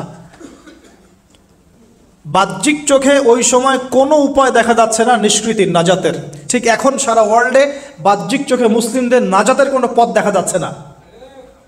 বাহ্যিক চোখ দিয়ে কি করবে মুসলিমরা? খালি পড়াশোনা করবে, না কমিউনিটি করবে, না জিহাদ করবে, নাকি তাগুতের এগেনস্টে লড়বে? কি করবে মুসলিমরা? নাকি সারাদিন বসে বসে মসজিদে তাসবিহ টিপবে, নামাজই পড়বে? কি করবে মুসলিমরা? বাহ্যিক চোখ দিয়ে এখানেও কোনো ফয়সালা দেখা যাচ্ছে না। তখন আল্লাহ রাব্বুল আলামিন মূসা আলাইহিস সালামকে একটা পরীক্ষাও নিলেন। একজন বলছে ইন্না লামুদরাকুন, আমরা ধরা পড়ে গিয়েছে। মূসা আলাইহিস সালাম তখন বলছেন দৃঢ় চিত্তে, কাল্লা কাল্লা, কখনো না, ইন্না রব্বি মাইয়া সায়াহদিন, নিশ্চয়ই আমার রব আমার সাথে আছেন, তিনি আমাকে পথ দেখাবেন। সুবহানাল্লাহ। তাহলে আজকেও মুসলিমদের সারা ওয়ার্ল্ড ওয়াইড এই চেতনাই থাকা উচিত যে কাল্লা, কখনো না, আল্লাহ ইন্না রব্বুনা মা'ানা, নিশ্চয়ই আমাদের রব আমাদের সাথে আছেন, তিনি আমাদেরকে পথ দেখাবেন ইনশাআল্লাহ। এই পথই আমরা চাই, ইহদিনাস সিরাতাল মুস্তাকিম, তাই না? সিরাতাল লাযিনা আন'আমতা আলাইহিম গায়রিল মাগদুবি আলাইহিম ওয়ালাদ-দাল্লিন। এই বাস, যখন আপনি পুরো দমে আল্লাহর উপর তাওয়াক্কুল করে ফেলবেন, তখনই তো আল্লাহ রাব্বুল আলামিনের নুসরা নেমে আসবে ইনশাআল্লাহ। বদরের মাঠে নবী সাল্লাল্লাহু আলাইহি ওয়াসাল্লাম হাত তুলে দোয়া করছে, আল্লাহ এই 313 জন মুসলিম যদি আজকে শেষ হয়ে যায়, ইসলামের নাম নেওয়ার কেউ থাকবে না। ও দোয়া করতে করতে চাদরটা পর্যন্ত পড়ে গেল। আবু বকর সিদ্দিক দৌড়ে এসে চাদর উঠায় দিলেন, দিয়ে কান্না জড়িত কণ্ঠে বলছেন, হাসবুক ইয়া রাসূলুল্লাহ, যথেষ্ট হয়েছে আল্লাহ রাসূল, যথেষ্ট হয়েছে, আর দোয়া করার দরকার নেই, ইনশাআল্লাহ আল্লাহ সাহায্য নেমে আসবে। আল্লাহ পাকের সাহায্য নেমে আসলো, হাজার হাজার ফেরেশতা আল্লাহ নামিয়ে দিলেন বদরের মাঠে ইনশাআল্লাহ। আপনি দেখুন যে সুবহানাল্লাহ, নবী সাল্লাল্লাহু আলাইহি ওয়াসাল্লাম হিজরত করছেন আবু বকর সিদ্দিককে সাথে নিয়ে। মনে আছে গারে সাওরের ঘটনা, সবাই ঘিরে ফেলেছে, এমনকি নিচ থেকে উপরে ওদের পা দেখা যাচ্ছে। আবু বকর সিদ্দিক বলছেন যে ইন্না মুদরাকুন, আমরা ধরা পড়ে গেলাম ইয়া রাসূলুল্লাহ। একই কথা, কিন্তু নবী সাল্লাল্লাহু আলাইহি ওয়াসাল্লাম সেই একই কথাই বলছিলেন, লা তাহজান, তুমি দুশ্চিন্তা করো না, ইন্নাল্লাহা মা'ানা, আল্লাহ আমাদের সাথে আছেন, ইনশাআল্লাহ আল্লাহ আমাদের সাথে আছেন। তবে কাদের সাথে আল্লাহ থাকবেন? যারা নামাজ পড়ে না, যারা নামাজ পড়ে না, যারা তাওহীদ শিখে না, সুন্নতের উপর আমল করে না, যারা রিবা খোর, যারা মাদক দ্রব্য সেবন করে, জিনা করে, পর্নোগ্রাফি দেখে, যে বেপরদায় চলে, এদের সাথে আল্লাহ থাকবেন। আমরা যদি আমাদের অবস্থান উন্নত করতে না পারি, আমাদের দ্বারা উম্মার বিজয় হবে না, ফুল স্টপ। আমরা যদি আমাদের অবস্থান উন্নত করতে না পারি, মানে এই যুগের আবু বকর, ওমর, ওসমান, আলী হতে না পারি, আমাদের দ্বারা বিজয় হবে না। আপনি যত টাকা ঢালেন না কেন, যত বড় সংগঠন করেন না কেন, যত পলিটিক্যাল অ্যাফেয়ার্স ডিল করেন না কেন, যতক্ষণ এ যুগের আবু বকর, ওমর, ওসমান, আলী আমরা হতে না পারছি, আমাদের হাতে বিজয় আসবে না। প্রথম কাজটা এখানে ভাই, প্রিয় ভাইরা, রাগ করছে নাকি কথায়? আমাদের প্রথম কাজটা এখানে, ফ্যান্টাসির কোনো মূল্য নাই এখন। Eyewash, show down, show off, fantasy, online, Facebook, কিচ্ছু নাই। বিশ্বাস করেন এগুলো কিচ্ছু না, কিচ্ছু হবে না এগুলো দিয়ে। কনস্ট্রাকটিভ কাজ না থাকলে, ঈমান, আমল, তাওহীদ, সুন্নাহ, সেরকম জজবা, সেরকম ইউনিটি, আল্লাহর পথে মাল খরচের প্রেরণা, মুসলিমদেরকে সহযোগিতা করার বড় মানসিকতা, একটা ব্রড মাইন্ডেড চিন্তা ভাবনা, এগুলো না থাকলে কখনো সম্ভব হবে না। এখানে সাহায্য নেমে আসছিল না? ওই গারে শহরে কি তারা ধরা পড়েছিলেন? লা তাহজান ইন্নাল্লাহা মা'ানা, ভয় পেও না, আল্লাহ আমাদের সাথে আছেন। আল্লাহ কি সাথে ছিলেন না? ঠিক একই কথা মূসা আলাইহিস সালাম বলছেন, কাল্লা, কখনো না, ইন্না রব্বি মা'িয়া সায়াহদিন, আমার রব আমার সাথে আছেন, আমার রব আমার সাথে আছেন, তিনি আমাকে পথ দেখাবেন ইনশাআল্লাহ। বলার সাথে সাথে মনে আছে ওই যে নমরুদ যখন ইব্রাহিমকে ফেলে দিচ্ছে আগুনে, জিবরিল আমিন এসে বলছেন, হাজাতুকা ইনদি, আপনার কোনো প্রয়োজন আছে আমার কাছে? ইব্রাহিম আলাইহিস সালাম আগুনে পড়তে পড়তে বলছেন, হাসবি আল্লাহ ওয়া নি'মাল ওয়াকিল, আল্লাহ আমার জন্য যথেষ্ট, তিনিই আমার উত্তম অভিভাবক, দরকার নেই। বলার সাথে সাথেই ইয়া নার কুনি বারদান ওয়া সালামান আলা ইব্রাহিম, এই আগুন ঠান্ডা হয়ে যায়। আমার বান্দা আমাকে ডেকেছে, তার কোনো পথ নাই চোখের সামনে খোলা, এখন আমার বান্দা আমাকে ডেকেছে, আমার উপর ফরজিয়াত আমার বান্দাকে এখন সাহায্য করা, এটা আমার হক আমার বান্দাকে সাহায্য করা। ওয়া কানা হাক্কান আলাইনা নুনজিল মুমিনিন, আমার হক হচ্ছে, আল্লাহ বলছেন আমার হক মুমিন বান্দাদেরকে নাজাত দেওয়াটা আমার হক। সুবহানাল্লাহ। তাহলে ওই যে সাহায্য এসেছে ওই নমরুদের ওখানে আগুন পরীক্ষায়, একই সাহায্য আসছে গারের শহরে, বদরের মাঠে, উহুদে, খায়বারে, খন্দকে, এই সাহায্য নেমে আসতো মুসা আলাইহিস সালামের কাছে। কি সাহায্য? লাঠি ছুঁড়ে মারো, 12টা, একটা দুইটা 12টা রাস্তা হয়েছে, সাগর ভাগ হয়েছে না। এটা কি আসলেই পসিবল? এখনকার সায়েন্সকে এটাকে পেনিট্রেট করতে পারবে? আমরা তো সায়েন্সকে ইলাহ বানিয়ে নিয়েছি। ও যখন কিছু বলে হ্যাঁ আমরা বলি হ্যাঁ, ও বলে না আমরা বলি না। বিশ্বাস করেন? ও যখন সায়েন্স যখন কোনো কিছুকে বলে হ্যাঁ এটা ঠিক, আমরা বলি ঠিক ঠিক ঠিক। যখন সায়েন্স বলে এটা বেঠিক, আমরা বলি না বেঠিক বেঠিক। আমরা কোরআন হাদিসকে সায়েন্স দিয়ে মূল্যায়ন করছি। সুবহানাল্লাহ। এখন নামাজ পড়তে গেলে মানুষ সায়েন্টিফিক ব্যাখ্যা খোঁজে, রোজা রাখা সায়েন্টিফিক ব্যাখ্যা খোঁজে। ব্যাখ্যা থাকতে পারে, আমার জানার দরকার নাই তো। আমাকে আল্লাহ হুকুম করেছেন, এটাই আমার কাজ। ব্যাখ্যা থাক না থাক সেটা আমার জানার দরকারও নাই। হ্যাঁ থাকতে পারে, নাও থাকতে পারে, সব আমার বুঝে আসবে না, কিছু আসবে কিছু আসবে না। আমরা কোনো কোনো ক্ষেত্রে এটাকে টেকনোলজিকে আমাদের ইলাহ বানিয়ে নিচ্ছি। আপনি বিশ্বাস করেন, আমি আল্লাহর কসম করে বলছি, আজকে যদি নাসা বলে যে পৃথিবী থেকে লক্ষ কোটি আলোকবর্ষ দূরে একটা গ্রহের সন্ধান পাওয়া গেছে, ওখানে হুরপড়ি আছে, সোনা দানা আছে, মাটি হচ্ছে মিশকের আম্বরের, এই সেই, মানুষ বিশ্বাস করে হ্যাঁ এরকম কোনো গ্রহ থাকতে পারে? বিশ্বাস করবে কি না? অনেস্টলি বলেন। আল্লাহ পাক কোরআনে 1400 বছর আগে বলেছেন, তার আগের ধর্মগ্রন্থেও বলেছেন জান্নাত আল্লাহ সৃষ্টি করেছেন। মানুষ বিশ্বাস করে না। নাস্তিকরা বলে, টিটকারি মারে নাস্তিকরা, মৌলবাদীরা, মোল্লারা কি বলে, এই যুগে এগুলো বিশ্বাস করে মানুষ। নাউজুবিল্লাহ। নাসা যদি বলে বহু দূরে একটা গ্রহ আছে বিশাল বড়, ওখানে একটা পাথর ফেললে নিচে যেতে 70,000 বছর সময় লাগবে, মানুষ বলে হ্যাঁ এমন কোনো গ্রহ থাকতে পারে? নাম দিয়ে দিবে একটা XYZ dot dot dot dot, দিল একটা কিছু, এরকম নাম হয় না, KLR এর কিছু নাম দিয়ে দিল একটা। তো আল্লাহ পাক জাহান্নামের কথা বলছেন, মানুষ বিশ্বাস করে না। তো প্রিয় ভাইরা, এই জায়গায় সায়েন্স ব্যাখ্যা করতে পারবে না। 12টা রাস্তা হয়ে গেছে, 12টা গোত্র পার হয়ে গেল। ফেরাউন দলবল নিয়ে পার হতে চাচ্ছে, আল্লাহ রাব্বুল আলামিন ওই জায়গায় ডুবিয়ে দিলেন। সুবহানাল্লাহ। ডোবার সময় ফেরাউন ঈমান এনেছিল, এটা অনেকে আমরা জানি না। কিন্তু ডোবার সময় ফেরাউন বলছে আমানতু বিরাব্বি হারুন ওয়া মূসা। এই জায়গা থেকে আমি কনক্লুশনের দিকে যাব, একটু মনোযোগ দিন।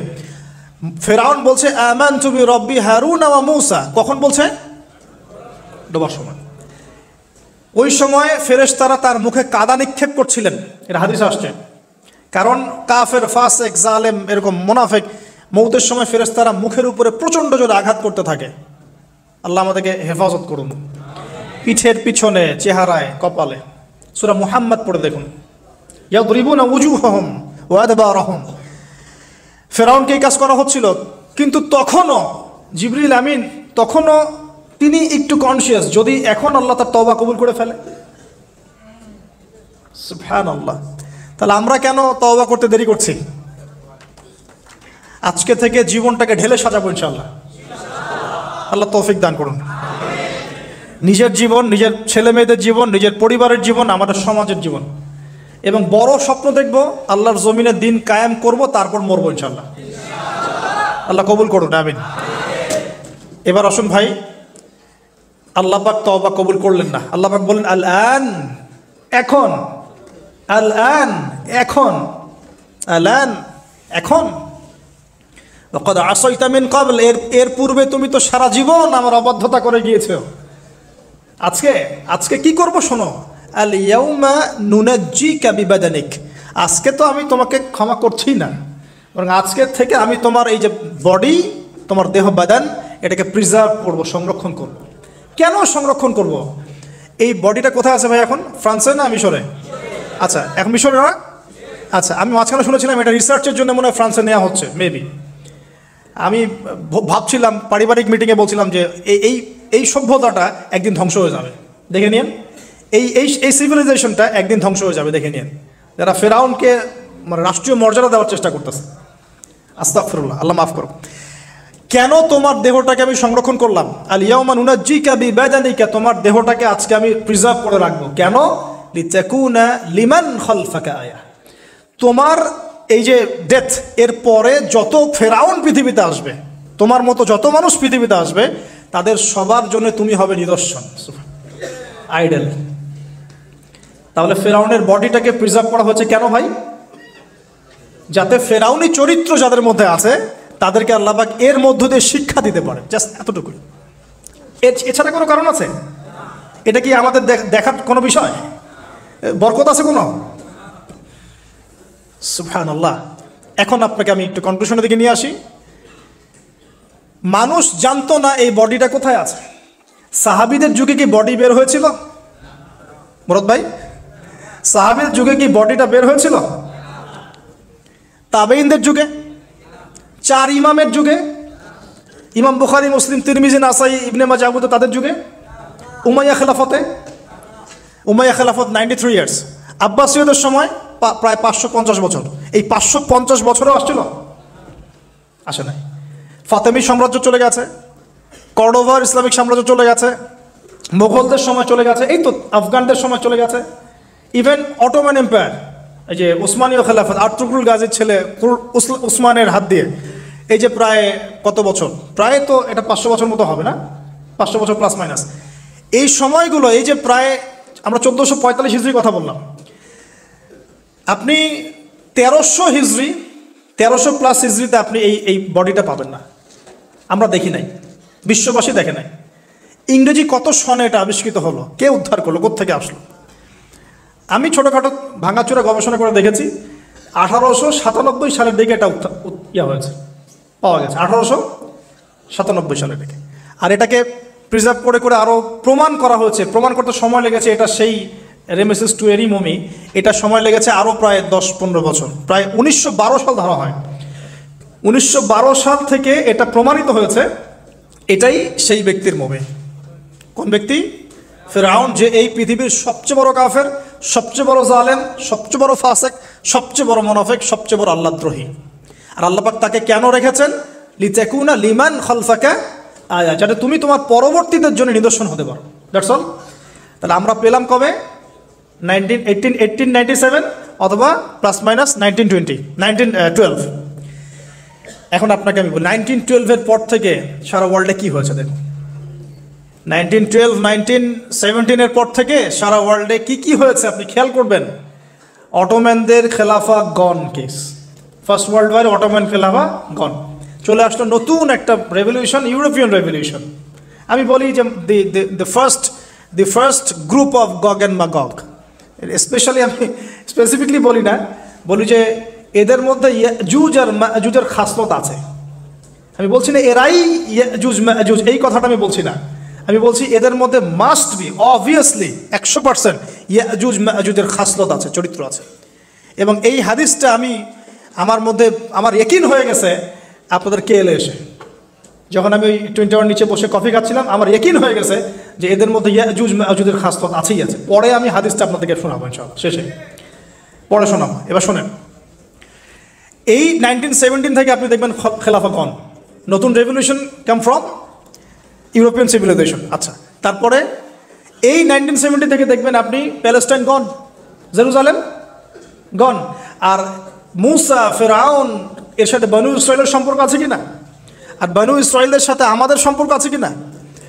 নবী সাল্লাল্লাহু আলাইহি ওয়াসাল্লাম ইন্তেকালের কয়েকদিন আগ পর্যন্ত তিনি বলেছিলেন যে ইহুদিদেরকে আমার জাজিরাতুল আরব থেকে বের করে দিবে, সবগুলো বলেছিলেন কিনা? বনু কুরাইজা, বনু কাইনুকা, বনু নাজির, যাদের কথা বললাম, সবার সাথে যুদ্ধ হয়েছে কিনা? খায়বারের যুদ্ধ, আলী রাদিয়াল্লাহু আনহুর ফাতহ হয়েছে কিনা? তাদের সাথে আমাদের কি মিউচুয়াল সম্পর্ক ছিল না কনফ্লিক্ট ছিল? এবং সবচেয়ে বেশি শত্রুতা কারা পোষণ করেছিল আমাদের প্রতি? খ্রিস্টানরা, আমাদের হিন্দু ভাইরা, মুশরিকরা, মুনাফিকরা, না ইহুদিরা? মিলাতে পারবেন আপনি? তার মানে, এবং শেষ জামানায় তারাই আমাদের জায়গা দখল করে আছে, এবং তারাই আমাদের ভাইদের উপর নির্যাতন করছে, এবং তারা দাবি করছে আমরাই সেই বনু ইসরাইল, নাউজুবিল্লাহ। 1917 পরে এগুলো রিমার্চ করেছে।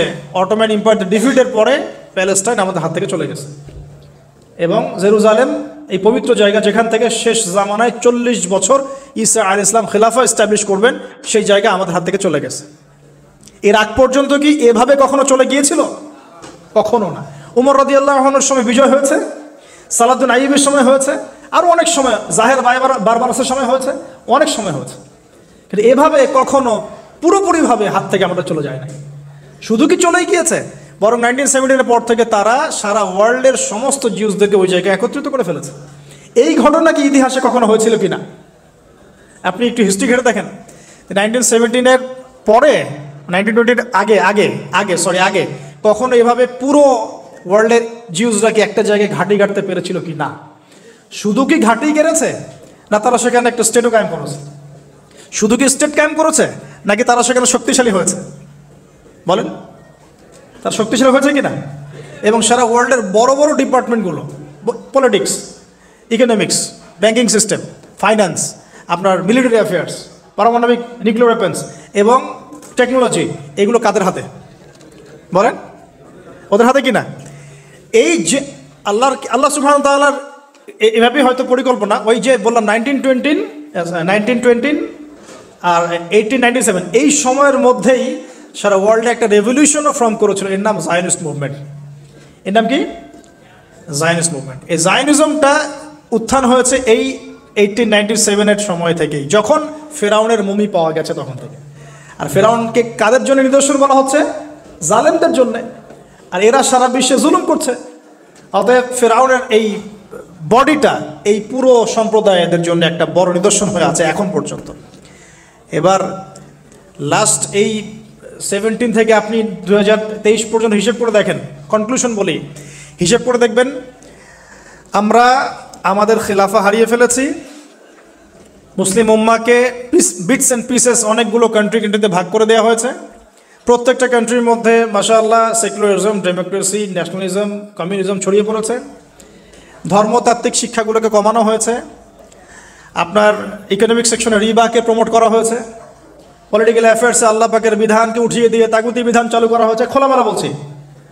তারপরে পর্দা, বেহায়াপনা, জেনা, পর্নোগ্রাফি, এভরি সিঙ্গেল যে কুফর, হারাম যেগুলো, কাবিরায়, কাবায়ের, এগুলোকে প্রমোট করা হয়েছে লাস্ট 100 বছর। আপনি হিস্ট্রি, এই লাস্ট 100 বছরে আপনি আবু বকর, ওমর, ওসমান, আলীর সেই যুগ পাচ্ছেন না।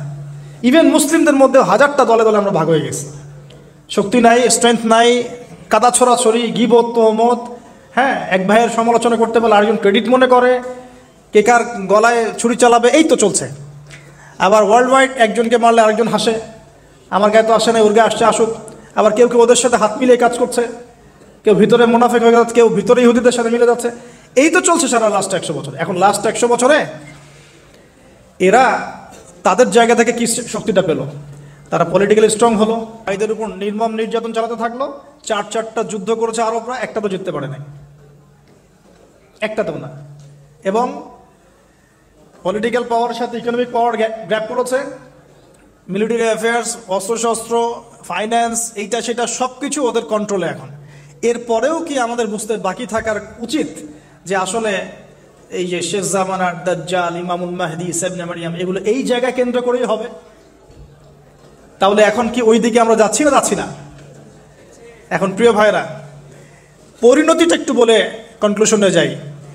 যে পরিণতি আল্লাহ রাব্বুল আলামিন এই যে মুসা আলাইহিস সালামের সাথে কনফ্লিক্ট করা ফেরাউনের হয়েছে, ফেরাউন এবং তার দলবল হয়েছে, সেই একই পরিণতিকে রিপিট করার জন্য আল্লাহ রাব্বুল আলামিন তাদেরকে আবার এই জায়গায় একত্রিত করেছেন। এখন কনক্লুশন হচ্ছে, আমরা আমাদের স্ট্রেংথ হারালেও তারা একটা ধোঁকার মধ্যে আছে, 1। 2, তারা যাকে, একটু মনোযোগ দেবেন প্রিয় ভাইরা, শেষ করে দিচ্ছি। তারা যার অপেক্ষায় বসে আছে সেই ব্যক্তি প্রকৃত মাসিহ নয়। সেই ব্যক্তি হচ্ছেন একজন মিথ্যা মাসিহ, তার নাম মাসিহুদ দাজ্জাল। লাস্ট 100 বছরে তারা এত স্ট্রেংথ গেইন করার পিছনে একটা কারণ হতে পারে, আল্লাহ ভালো জানেন, যে মাসিহুদ দাজ্জাল তাদেরকে নিয়েই সারা ওয়ার্ল্ডকে রুল করবে। এটা কিন্তু হাদিসে আসছে, মাসিহুদ দাজ্জাল যখন ওয়ার্ল্ডকে রুল করবে তখন তার সাথী হবে জিউসরাই। এবং জিউসদের মধ্যে সবাই কিন্তু খারাপ না, কোন ইহুদি কোন খ্রিস্টানদের সম্পর্কে সতর্ক থাকতে বলেছেন আল্লাহ পাক আমাদেরকে? লা তাত্তাখিযুল ইয়াহুদা ওয়ান নাসারা আউলিয়া বা'দুহুম আউলিয়াউ বা'দ, যারা একে অপরের বন্ধু। ইহুদি নাসারাদের মধ্যে যারা একে অপরের বন্ধু, এদেরকেই আমরা বলছি জায়নিস্ট। খেয়াল করে দেখেন, এদের সম্পর্কে আল্লাহ পাক আমাদেরকে সতর্ক থাকতে বলছেন, তাদেরকে বন্ধুরূপে গ্রহণ করতে নিষেধ করছেন। আল্লাহ পাক আরও বলছেন, তোমরা যদি ওদিকে মুখ ফিরাও, মানে মুখ ফিরিয়ে নাও, ইয়াস্তাবদিল কওমান গায়রাকুম, আল্লাহ পাক অন্য কওমকে তোমাদের স্থলাভিষিক্ত করবেন। আল্লাহ পাক এটাও বলেছেন, লা তাত্তাখিযুল ইয়াহুদা ওয়ান নাসারা আউলিয়া বা'দুহুম আউলিয়াউ বা'দ ওয়া মান ইয়াতাওয়াল্লাহুম মিনকুম ফাইন্নাহু মিনহুম, তোমাদের মধ্যে কেউ যদি ওদের দিকে মুখ ফিরায়, সে তাদের অন্তর্ভুক্ত হয়ে যাবে। সূরা বাকারা পড়ে দেখেন, ওয়ালান তারদা আনকাল ইয়াহুদা ওয়ালান নাসারা হাত্তা তাত্তাবি'a মিল্লাতাহুম। হে নবী মুহাম্মদ সাল্লাল্লাহু আলাইহি ওয়াসাল্লাম, যতক্ষণ পর্যন্ত আপনি ইহুদি খ্রিস্টানদের মিল্লাত গ্রহণ না করছেন, তারা আপনার প্রতি সন্তুষ্ট হবে না। তো প্রিয় ভাই ও বোনেরা হয়তো নাই, প্রিয় ভাইরা, সর্বশেষ কথা হলো, তারা পুরো ওয়ার্ল্ড ওয়াইড মুসলিমদের উপরে যে আগ্রাসনগুলো চালিয়েছে, প্রথমটা হচ্ছে নৈতিক। আমাদের নৈতিক জায়গাটা থেকে আমাদেরকে সরিয়ে ফেলা হচ্ছে। ইমানের ঘাটতি, প্রবলেমসগুলো বলছি, ইমানের ঘাটতি, নৈতিক স্থল, মানে আমরা অধঃপতন বলি যেটা, আমাদের মধ্যে ডিভাইডেশন, আমাদের পলিটিক্যাল অ্যাফেয়ার্স থেকে সরে আসা, আমাদের ইকোনমিক স্ট্রেংথগুলো কমে যাওয়া, আমাদের পরিবারগুলোর ভাঙন, আমাদের প্রজন্ম গড়ার ক্ষেত্রে আমরা ব্যর্থ হয়েছি, আমাদের নতুন নতুন প্রজন্ম করতে ব্যর্থ হয়েছে। ওয়ার্ল্ডকে ডিল করতে পারে এমন ওলামায়ে কেরামদের একটা শ্রেণী তৈরি করতে আমরা ব্যর্থ হয়েছি অনেক ক্ষেত্রে, যারা কোরআন সুন্নাহকে দিয়ে ওয়ার্ল্ডটাকে ডিল করতে পারে। তারপরে ওদের এজেন্ডাগুলো ফাইন্ড আউট করতে আমরা ব্যর্থ হয়েছি। এবং ওরা কি মিশন নিয়ে সামনে যাচ্ছে? They want to rule the world. তারা ওয়ার্ল্ডকে রুল করতে চায়। এই ওয়ার্ল্ডকে রুল করার জন্য এত কিছু। আশুরা মুহররমের শিক্ষার সাথে কত গভীর সম্পর্ক আছে এগুলার। মুহররম মাস কেন, কি হয়েছে এই মাসে, কাকে এই মাসে ডুবিয়ে দেওয়া হলো, তারা আবার কোথা থেকে রাইজ করলো এখানে, তাদের সাথে শেষ জামানায় আমাদের কি সম্পর্ক, তাদের সাথে আমাদের শেষ জামানায় কি সম্পর্ক, সেটা লাস্ট পয়েন্ট। সম্পর্কটা এই, তাদেরকে নিয়েই মসিহুদ দাজ্জাল সারা ওয়ার্ল্ডকে রুল করবে। এটা আপনি লিখে নেন, তাদেরকে নিয়েই মসিহুদ দাজ্জাল সারা ওয়ার্ল্ডকে রুল করবে। এবং তার রুলিংসটা এত স্ট্রং হবে যে অনেক বড় থেকে বড় মুমিন ওর ঈমান চলে যাওয়ার সম্ভাবনা আছে। এই কারণে পরিস্থিতি সম্পর্কে সচেতন থাকা, তাদের ফিতনাগুলো রিকগনাইজ করা এবং স্টাডি করা কোরআন সুন্নাহর সাথে এই জামানাকে মিলিয়ে, এই যুগে আমাদের করণীয় কি, সামনে আমরা কিভাবে আগাবো আর কি। তা আমি যদি শর্ট করে কয়েকটা পয়েন্টস বলি, 1 নম্বরে আমি বলবো যে ভাই ইলম অর্জন করতে হবে, প্রচুর পড়াশোনা করতে হবে এবং কোরআন সুন্নাহর সাথে এই সমসাময়িক বিশ্বটাকে মেলানোর চেষ্টা করতে হবে।